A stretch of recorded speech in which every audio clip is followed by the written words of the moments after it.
الاختراع ده يا ابو الصحاب نقدر نقول مغسله متنقله معاك في عربيتك، هتقدر تاخدها في اي حته وتغسل عربيتك في اي حته. ازاي؟ الاختراع ده بقى له اسبوع معانا.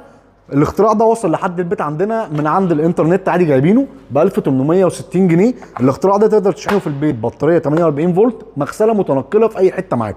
مش بس كده، انت ممكن تستخدمها سواء لملاك السيارات الكهربائيه الموسوسين قوي زي في النظافه وملاك السيارات البنزين. مش بس كده، انت ممكن تستخدمه كمان لو عايز تنظف التكييف بتاع بيتك. مش بس كده يا ابو الصحاب، انت ممكن تستخدمه كمان لو انت عايز تطلع صابون العربيه زي ما انتم شايفين كده. الاختراع الصغير اللي معاه ده بتحط الصابون بتاعك هنا، ومخرج الميه بتاعه هو نقدر نقول اي جردل او اي زيت ميه. بجردل زي ده انت ممكن تغسل عربيتك كلها والكرتلات والحاجات دي كلها. كل اللي عليك معاك خرطوم 5 متر، تحط الاختراع الصغير ده كده في الميه او في الجردل. بس كده بعد ما تخلص هتشيل الاختراع الصغير ده وتروح واخد الاختراع الجميل ده. الاختراع الجميل ده الشطف زي ما بيقولوا كده.